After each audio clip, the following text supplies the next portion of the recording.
না ফেসবুকে যাওয়া যাবে না। আসসালামু আলাইকুম ওয়া রাহমাতুল্লাহি ওয়া বারাকাতুহু। ইন্নাল হামদালিল্লাহি নাহমাদুহু ওয়া নাস্তাঈনুহু ওয়া নাস্তাগফিরুহু ونعوذ بالله من شرور أنفسنا ومن سيئات أعمالنا من يهده الله فلا مضل له ومن يضلله فلا هادي له ونشهد أن لا إله إلا الله وحده لا شريك له ونشهد أن سيدنا ومولانا محمدا عبد الله ورسوله صلى الله عليه وعلى آله وصحبه وسلم الذي أرسله بالحق بشيرا ونذيرا وداعيا إلى الله بإذنه وسراجا منيرا فقد قال الله تعالى في كلامه المجيد والفرقان الحميد أعوذ بالله من الشيطان الرجيم بسم الله الرحمن الرحيم قل إن كنتم تحبون الله فاتبعوني يحببكم الله ويغفر لكم ذنوبكم والله غفور رحيم صدق الله العظيم وصدق رسوله النبي الحبيب الكريم ونحن على ذلك من الشاهدين والشاكرين والحمد لله رب العالمين إن الله وملائكته يصلون على النبي يا أيها الذين آمنوا صلوا عليه وسلموا تسليما اللهم صل على سيدنا وعلى آل سيدنا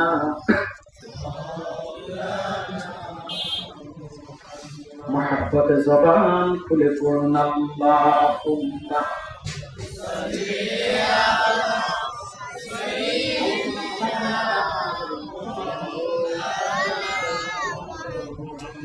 ওয়া আলা আলি সাইয়্যিদিনা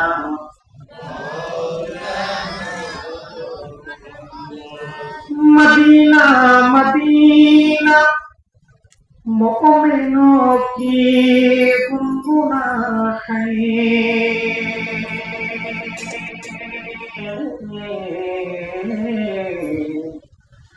दीदारे मदीना आशिकों की तमन्ना है अल्लाहुम्मा सल्ली अला सय्यिदिना وعلى آل سيدنا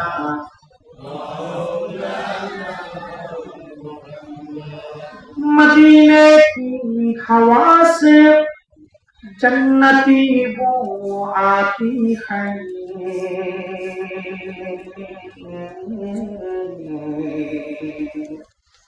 खाके पाकी मदीना में नूर जन्नत चमकती है अल्लाहुम्मा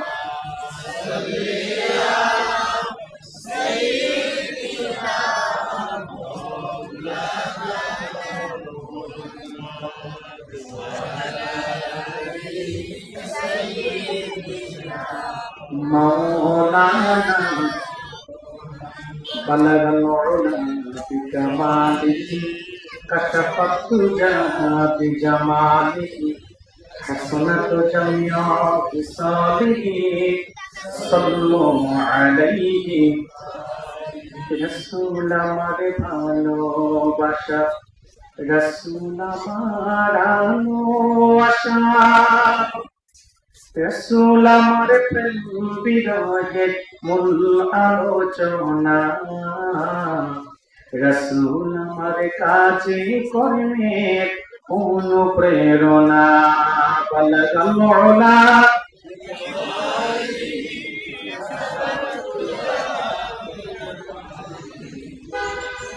হাসনাত জামিয়া বিসালিহি हमारे कातिरे दिल हमारे कातिरे चिंते सोनारे मदीना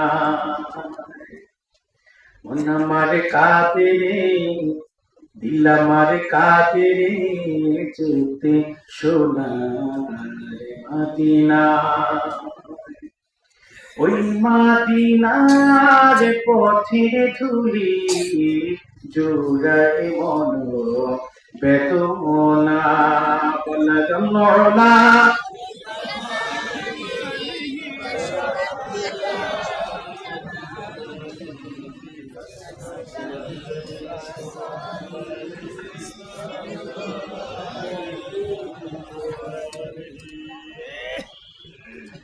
সুলতানে বাঙ্গাল হযরত শাহজালালের পূর্ণভূমি শামসুল উলামা আল্লামা ফুলতলি সাহেব কেবলা রাহমাতুল্লাহ আলাইহির আবাদকৃত বাংলার ঐতিহ্যবাহী অঞ্চল চায়ের দেশ খ্যাত সিলেটের সদর উপজেলার পীরের চক মহল্লাবাসীর উদ্যোগে বার্ষিক ইসলামী সুন্নি মহাসম্মেলন 2025 সম্মানিত সভাপতি জনাব ফেরদৌস আহমদ সাহাব মোতাওয়াল্লি পীরের চক জামে মসজিদ।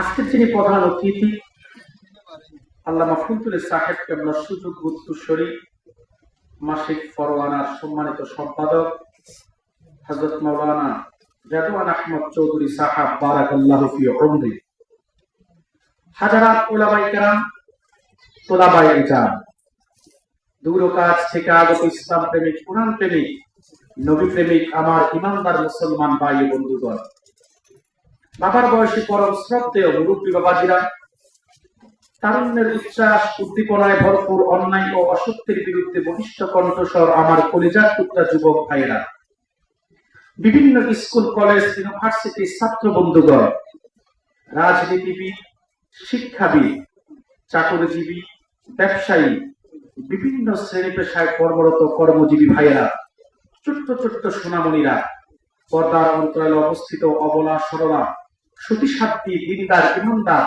নেককার সলেহা পর্দানিশীল মা ও বোনেরা, সকলের প্রতি শ্রেণী মোতাবেক শ্রদ্ধা, ভালোবাসা এবং স্নেহ জ্ঞাপন করছি। শুরুতে প্রশংসা আদায় করছি মহান মুনিবের দরবারে, যে মহান মুনিব আমাদেরকে আজকের এই মুবারক মুতাবাররাক বেহেশতি মজলিসে দয়া করে আসার বসার তৌফিক ভিক্ষা দান করেছেন। সেজন্য আসুন আমরা সকলে একবার হৃদয়ের সবটুকুন আবেগ অনুভূতি উচ্ছ্বাস করে, দিল মন উজাড় করে, অবনত চিত্তে সমবেত কণ্ঠে সিংহের ন্যায় গর্জন দিয়ে কালিমাতুশ শুকর আদায় করি, জবান খুলে বলি আলহামদুলিল্লাহ। বেশুমার তার থেকে অনেক অনেক অনেক বেশি দরুদ এবং সালাম প্রেরণ করছি আল্লাহর আখরি নবী, নবীকুলের সম্রাট, মানবতার মহান শিক্ষক মুহাম্মদ আল আরবি নূর নবী হযরত মুহাম্মদ সাল্লাল্লাহু আলাইহি ওয়াসাল্লামের উপর আল্লাহ তাআলা তাকে আজ থেকে ১০০০০ বছর আগে পবিত্র রবিউল আউয়াল মাসে পবিত্র মক্কা নগরীতে পিতা আব্দুল্লাহ এবং মা আমেনার কুল ঘেঁষে গোটা জগৎবাসীর জন্য রহমত হিসেবে প্রেরণ করেছেন। বিনা দরখাস্ত আমাদেরকে রাহমাতুল লিল আলামিনের উম্মত হিসেবে কবুল ও মঞ্জুর করেছেন। শুকরিয়া তার আমরা আরেকটি বার বলছি আলহামদুলিল্লাহ। আপনারা সবাই কেমন আছেন? আজকের মাহফিলে আসতে পেরে বসতে পেরে খুশি না বেজার? কম না বেশি? শুধু বেশি না, অনেক বেশি। আপনারা খুশি, আল্লাহও খুশি, ঠিক কিনা বলেন? আল্লাহ রাসূলও খুশি, কায়নাত খুশি, মাখলুকাত খুশি, সব খুশি। শুধু বেজার হচ্ছে শয়তান, ঠিক কিনা বলেন? শয়তান চায় না মানুষ ওয়াজে মাহফিলে আসুক, কথা বলে না। তবে আপনাদের উপর শয়তান বেজার হলেও যারা মাহফিলে এখনো আসতে পারে নাই তাদের উপর শয়তান খুশি আছে, ঠিক কিনা বলেন? অন্তত আমার অনুচর ভক্তবৃন্দ কিছু আছে, ঠিক কিনা বলেন? মুমিন কখনো আল্লাহর কোরআনের আওয়াজ শোনার পরে নিজেকে ঘরে দোকানে রাখতে পারে না, আল্লাহর কোরআনের ময়দানে সে ছুটে আসে। কারণ মধু যেখানে আছে মৌমাছি সেখানে অবশ্যই যাবে। আর যদি মৌমাছি না যায় বুঝতে হবে ওইটা মাছি না। মধু দেখো যদি মৌমাছি ছুটে না যায় বুঝতে হবে এটা মৌমাছি না, এটা শুধু মাছি, ঠিক কিনা বলেন? এটা মন চাইলে ওয়াজ মাহফিলেও যাবে, মন চাইলে কনসার্টে যাবে, মন চাইলে খেলায় যাবে, মন চাইলে জুয়ার আসরে যাবে, এটা সব জায়গায় বসবে। এটা কারণ এটা মাছি, এটা মৌমাছি না। আর মৌমাছি যেটা সেটা আল্লাহর কোরআন, আল্লাহর কোরআনের অমীয় সুদা বাণী যেখানেই চলবে, আল্লাহর কোরআনের অমীয় সুদা বাণী গ্রহণের জন্য সে সেখানে ছুটে যাবে, মৌচাকের মতো ঝাঁপ পেতে সে বসে যাবে, ঠিক কিনা বলেন? আল্লাহ আপনাদের কবুল করেছেন, বলি আল্লাহ আমিন। সম্মানিত সুধী, দুপুর থেকে আপনাদের ওলামায়ে কেরাম বক্তব্য রাখছেন এক এক করে, ঠিক কিনা বলেন? আপনারা অত্যন্ত ধৈর্য সহকারে শুনে আসছেন, আলহামদুলিল্লাহ। আমি কোন প্রকার ভূমিকা ছাড়াই সরাসরি মূল আলোচনায় প্রবেশ করব। কুরআনুল কারীম সূরাতুল আলী ইমরান থেকে 31 নং আয়াত আমি তেলাওয়াত করেছি।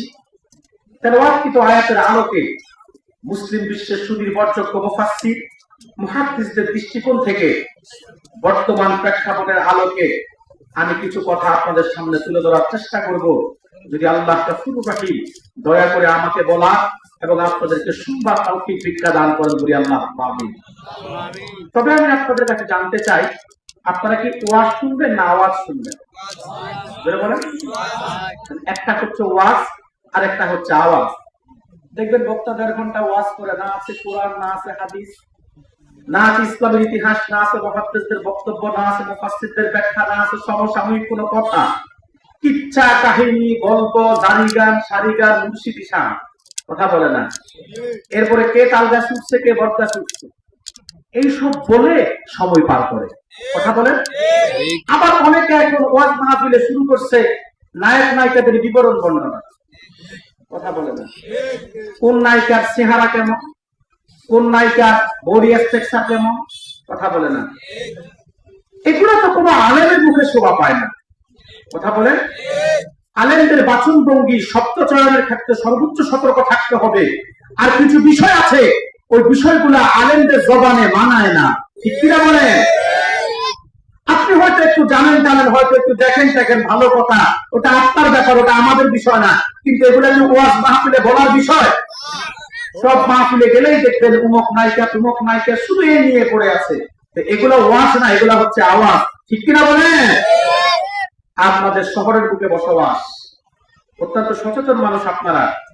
আমি আপনাদের কাছে আবারও জানতে চাই, আপনারা কোনটা শুনবেন? কি ওয়াজ শুনবেন না আওয়াজ শুনবেন?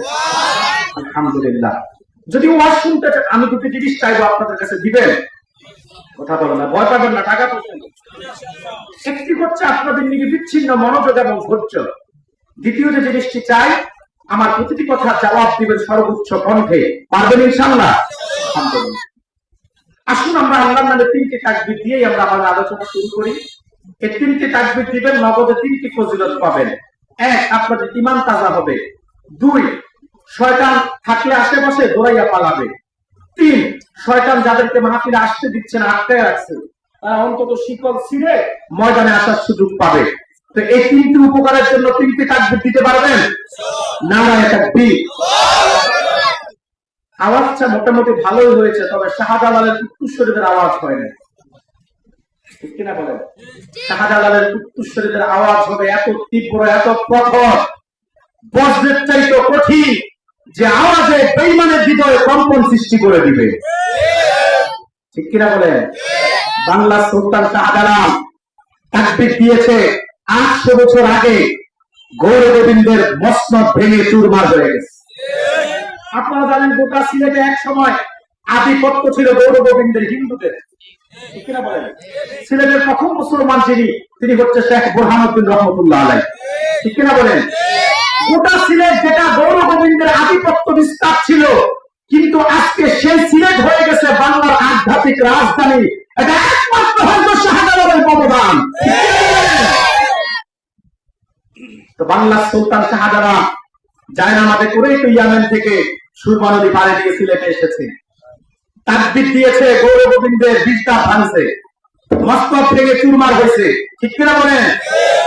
আজ যদি বাংলাদেশকে নিয়ে কেউ ষড়যন্ত্র করে, আজ যদি আমার ঈমান, ইসলাম, আমার কোরআন এবং আল্লাহর হাদিসের সম্মানকে নিয়ে কেউ আঘাত করে, আজ যদি 56,000 বর্গ মাইলের বাংলাদেশকে নিয়ে কি ভারত, কি চায়না, কি রাশিয়া, কি আমেরিকা যদি ষড়যন্ত্র করতে চায়, হয়তো আজকে শাহজালাল রহমতুল্লাহ বেঁচে নাই, কিন্তু এখন 18 কোটি উত্তরসূরি বেঁচে আছে।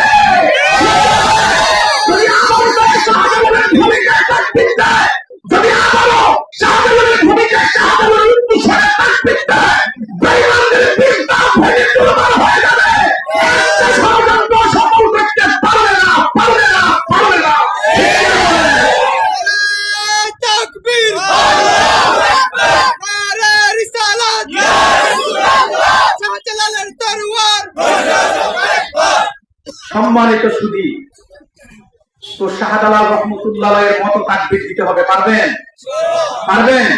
তো দেন আমার সাথে নারায়ে তাকবীর, নারায়ে রিসালাত, আহলে সুন্নাত ওয়াল জামাত। আল্লাহ আমাদের তাকবীরকে তুমি কবুল করে নাও, বলি আল্লাহুম্মা আমিন। আসুন আমরা এবার তাফসীর শুনবো ইনশাআল্লাহ। আজকে আমরা তেলাওয়াত করেছি কোরআনুল কারীমের সূরাতুল আলে ইমরান থেকে। বলুন কোন সূরা থেকে? সূরাতুল আলে ইমরান থেকে। এটি হচ্ছে মাক্কি সূরা। এই সূরাটির মধ্যে আয়াত আছে 200। কত? রুকু আছে 20টি।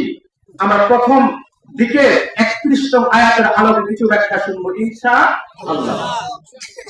সূরাতুল আলে ইমরানে 31তম আয়াতে আল্লাহ তার হাবিবকে বলেন, কুল হাবিব, আপনি জগৎবাসীকে বলে দিন, ইন কুনতুম তুহিব্বুনাল্লাহ, যদি তোমরা আল্লাহকে ভালোবেসে থাকো, ফাত্তাবিউনি, আমার অনুসরণ করো, আমার অনুকরণ করো। তাতে লাভ কি? ইউহিব্বুকুমুল্লাহ, স্বয়ং আল্লাহ তোমাদেরকে ভালোবাসবেন, ওয়া ইয়াগফির লাকুম যুনুবাকুম, আল্লাহ তোমাদের গুনাহগুলোকে ক্ষমা করে দিবেন, ওয়াল্লাহু গাফুরুর রাহিম। আল্লাহ তাআলা ক্ষমাশীল, আল্লাহ তাআলা দয়াবান। সুবহানাল্লাহ বলেন। আল্লাহ এখানে তার হাবিবকে নির্দেশ দিয়েছে, হাবিব আপনি জগৎবাসীকে বলেন কি, ইন কুনতুম তুহিব্বুনাল্লাহ, যদি তোমরা আল্লাহকে ভালোবেসে থাকো। আমরা কি আল্লাহকে ভালোবাসি কি বাসি না? কম না বেশি? শুধু বেশি না, জীবনের চাইতে বেশি, দলের চাইতে, নেতৃত্বের চাইতে, রাজনীতির চাইতে, ব্যবসার চাইতে, চাকরির চাইতে, সন্তানের চাইতে, পিতা মাতার চাইতে, জীবনের চাইতে। আল্লাহ এবং রাসূলকে যদি আপনি ব্যবসা, বাণিজ্য, চাকরি, পিতা মাতা, সন্তান, রাজনীতি, দাঙ্গাবাজি এবং জীবনের চাইতে বেশি ভালো না বাসেন, তা আপনি মুমিন হতে পারবেন না। কথাটা আমার নয়, আল্লাহ হাবিব নিজেই বলেছে। সহিহ বুখারী হাদিস, আনাস বিন মালিক বলেন, আল্লাহ হাবিব ইরশাদ করেন, লা ইউমিনু আহাদুকুম হাত্তা কুনা হাব্বা ইলাইহি মিন ওয়ালিদিহি ওয়া ওয়ালাদিহি ওয়ান নাসি আজমাইন। আল্লাহর হাবিব বলেন, তোমাদের মধ্যে কেউ ততক্ষণ পর্যন্ত পরিপূর্ণ মুমিন হতে পারবে না যতক্ষণ পর্যন্ত তার ব্যবসা, বাণিজ্য, চাকরি বাকরি, পিতা মাতা, সন্তান সবকিছুর চাইতে আল্লাহ এবং রাসূলকে বেশি ভালো না বাসবে। হযরত ওমর রাদিয়াল্লাহু তাআলা আনহু সহ একদিন রাসূলুল্লাহ হাঁটছিলেন। আব্দুল্লাহ ইবনে হিশাম বলেন, রাসূলুল্লাহর হাতটা হযরত ওমরের হাতে ছিল। হযরত ওমর আল্লাহর হাবিবকে ডাক দিয়ে বলে, ইয়া রাসূলুল্লাহ, ইয়া হাবিবাল্লাহ, হুজুর আমি আপনাকে ভালোবাসি। আমার সন্তানের চাইতেও বেশি, পিতা মাতার চাইতেও বেশি, সম্পদের চাইতেও বেশি, ব্যবসার চাইতেও বেশি। তবে হুজুর আপনার চাইতে বেশি আমি ভালোবাসি আমার জানটাকে, আমার জীবনটাকে। আল্লাহর হাবিব বললেন, ওমর, ওয়াল্লাহি বিয়াদি নাফসি, আল্লাহর কসম যার হাতে আমার প্রাণ, লা ইউমিনু আহাদুকুম হাত্তা আকুনা হাব্বা ইলাইহি মিন নাফসি। এখনো তুমি পরিপূর্ণ মুমিন হতে পারো নাই, ততক্ষণ পর্যন্ত কেউ পরিপূর্ণ মুমিন হতে পারে না যতক্ষণ পর্যন্ত তার জীবনের চাইতেও আল্লাহ এবং রাসূলকে বেশি ভালো না বাসবে। হযরত ওমর ডাক দিয়ে বলল, ইয়া রাসূলুল্লাহ, ইয়া হাবিবাল্লাহ, হুজুর এখন থেকে আমি আমার জীবনের চাইতেও আপনি রাসূলকে বেশি ভালোবাসি, আল্লাহকে বেশি ভালোবাসি। আল্লাহর হাবিব বলল, আল্লাহ ইয়া ওমর, ওমর এখন তুমি পরিপূর্ণ মুমিন হতে পেরেছো। তাহলে যদি আপনি আমিও পরিপূর্ণ মুমিন হতে চাই, সবকিছুর চাইতে বেশি ভালোবাসতে হবে আল্লাহকে, রাসূলকে। কথা বলছেন না কেন? ব্যবসার চাইতে বেশি ভালোবাসা হবে কার জন্য? চাকরির চাইতে বেশি ভালোবাসা হবে কার জন্য? সম্পদের চাইতে বেশি ভালোবাসা হবে কার জন্য? সন্তান পিতা মাতা জীবনের চাইতেও বেশি ভালোবাসা হবে কার জন্য? আল্লাহ এবং রাসূলের জন্য। কিন্তু আজকে আমরা মুসলমান সেটা পারি নাই। আমরা ভালোবাসি বেশি ব্যবসাকে, ব্যবসাকে ঠিক রাখতে গিয়ে এমনও কথা বলি, কাজ করি যে কথায় কাজে ঈমান যায়। চাকরি ঠিক রাখতে গিয়ে এমনও কথা বলি, কাজ করি যে কথায় কাজে ঈমান যায়। কথা বলছেন না কেন? রাজনীতির দলীয় পথ ঠিক রাখতে গিয়ে, নেতা নেত্রীর মনোরঞ্জন করতে গিয়ে এমনও কথা বলি, কাজ করি যে কথায় কাজে ঈমান যায়। কথা বলছেন না কেন? কিন্তু এটা রাসূলুল্লাহর উম্মতের বৈশিষ্ট্য না, এটা খাঁটি মুমিনের বৈশিষ্ট্য না। আল্লাহ হাবিবের সাহাবায়ে কেরাম ব্যবসা বাণিজ্য, চাকরি বাকরি, পিতামাতা, সন্তান, বিবি বাচ্চা, স্বামী স্ত্রী, জীবনের চাইতেও বেশি রাসূলকে বেশি ভালোবেসেছেন, আল্লাহকে বেশি ভালোবেসেছেন। সেজন্যই তো সাহাবায়ে কেরাম জীবন দিয়েছেন কিন্তু রাসূলুল্লাহর কদম ছাড়েন নাই। সম্পদ ত্যাগ করেছেন কিন্তু রাসূলুল্লাহর কদম ছাড়েন নাই। ব্যবসা ত্যাগ করেছেন কিন্তু রাসূলুল্লাহর কদম তারা ছাড়েন নাই। হাসি মুখে তারা জীবনটা দিয়ে দিয়েছেন, কিন্তু তারপরও কাফেরদের সাথে আপোষ করেন নাই, ঈমান ছাড়েন নাই, রাসূলের কদম ছাড়েন নাই। উহুদ যুদ্ধে একটা ভুল তথ্য ছড়িয়ে পড়লো যে রাসূলুল্লাহ নাকি শহীদ হয়ে গেছে। এই মিথ্যা সংবাদটি যখন হযরত হানজালার কানে আসলো, হযরত হানজালা বিয়ে করেছে, বাসররাত স্ত্রীকে সময় দিচ্ছেন। এই সংবাদ শোনার সাথে সাথে লাফ দিয়ে দাঁড়িয়ে গেল, গোসলটা পর্যন্ত করেন না। স্ত্রীকে ডাক দিয়ে বলল, স্ত্রী, আমার কাছে খবর এসেছে রাসূলুল্লাহ উহুদে শহীদ হয়ে গেছে। আল্লাহর হাবিব উহুদে শহীদ হয়ে গেছে। হানজালা আর আকাশের নিচে বেঁচে থাকতে চায় না। স্ত্রীর আমি বিদায় নিচ্ছি, চলে যাচ্ছি উহুদের ময়দানে। যদি ধৈর্য ধরতে পারো তাহলে এমনও হতে পারে আল্লাহ তাআলা রাসূলুল্লাহর কদমে তোমার আমার মিলন ঘটায়া দিবে জান্নাতে। সুবহানাল্লাহ বলবেন না? হাদিস সাক্ষী হানজালা উহুদের ময়দানে গিয়ে রাসূলুল্লাহর মহব্বতে শাহাদাতের পেয়ালায় সুপান পান করে আল্লাহ জান্নাতে চলে গেলেন। তাহলে বাসরাতে নতুন বিবির কথা চিন্তা করেন না, জিহাদে চলে গেলেন। কি ভালোবাসা! আরেকটা মহিলা ওই সংবাদ শুনে উহুদের দিকে দৌড়াচ্ছেন। সাহাবায়ে কেরাম বলল, মহিলা দৌড়াও কেন? তোমার পিতা তো উহুদে শহীদ হয়ে গেছে। মহিলাটা বলল, পিতা শহীদ হয়ে গেছে কিনা আমি তোমাদের কাছে জানতে চাইনি, বলো উহুদে আল্লাহর রাসূল কেমন আছে? আবার কিছু দূর যাওয়ার পরে বলল, মহিলা তোমার স্বামী তো শহীদ হয়ে গেছে। বলল, স্বামী শহীদ হয়ে গেছে কিনা জানতে চাইনি, বলো আল্লাহর রাসূল উহুদে কেমন আছে? আরো কিছু দূর যাওয়ার পরে বলল, মহিলা তোমার সন্তান তো উহুদে শহীদ হয়ে গেছে। বলল, সন্তান শহীদ হয়ে গেছে কিনা আমি জানতে চাইনি, বলো রাসূলুল্লাহ উহুদে কেমন আছে? কি ভালোবাসা! সাহাবায়ে কেরাম রাসূলকে বাসতো। একটা মহিলা তার ছোট্ট একটা বাচ্চাকে রাসূলুল্লাহর কাছে নিয়ে গিয়ে বলো, হুজুর আমার এই ছোট্ট সন্তানটাকে আমি জিহাদের জন্য আপনার কদমে হাদিয়া করে দিলাম।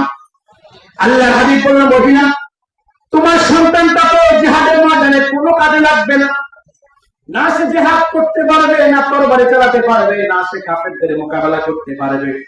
মহিলাটা বলে, হুজুর, এটা আমিও জানি, সে কাফেরদের মোকাবেলা করতে পারবে না, জিহাদ সে করতে পারবে না, তরবারি সে চালাতে পারবে না, আমিও সে ব্যাপারে তবে হুজুর আমি তাকে ফিরিয়ে নিব না, অন্তত এতটুকু কাজে তো সে রাখতে পারে হুজুর, কাফেররা যখন আপনাকে তরবারি দিয়ে আঘাত করবে আপনি তাকে সামনে তুলে ধরবেন, তরবারির আঘাতটা সে তার গায়ের মধ্যে গ্রহণ করে নিবে, আপনি রাসূলের নূরের জিসিমে কাফেরদের আঘাত লাগবে না। কি ভালোবাসা! সন্তানের চাইতে বেশি রাসূলকে ভালোবাসতো, স্বামীর চাইতে বেশি, পিতার চাইতে বেশি, স্ত্রীর চাইতে বেশি, এত ভালোবাসতো সাহাবায়ে কেরাম, সম্পদ ত্যাগ করতো কিন্তু রাসূলুল্লাহ কদম ছাড়তো না। আপনারা জানেন আব্দুল্লাহ জুলবাজদাই ইসলাম গ্রহণের পূর্বে নাম ছিল আব্দুস শামস। কি ছিল? আব্দুস শামস, অর্থাৎ সূর্যের পূজারী, সূর্যের বান্দা। আব্দুস শামস ইসলাম গ্রহণের সিদ্ধান্ত নিল, রাসূলুল্লাহ কদমে আসার সিদ্ধান্ত নিল। চাচার কাছে যখন এই কথা বললো, চাচা বলল, তাহলে সব সম্পদ ফিরিয়ে দাও। সব সম্পদ তাকে ফিরিয়ে দিল। আরবের সেরা ধনী ছিল, এখন গরিব। চাচা বলল, তোমার গায়ে যে পোশাকটা দাও এটাও তো আমার দেওয়া, এই পোশাকটাও দিয়ে দাও। পোশাকটাও আব্দুস শামস খুলে দিয়ে দিল। উলঙ্গ অবস্থায় গিয়ে মায়ের সামনে দাঁড়ালো। যুবক ছেলেকে মা উলঙ্গ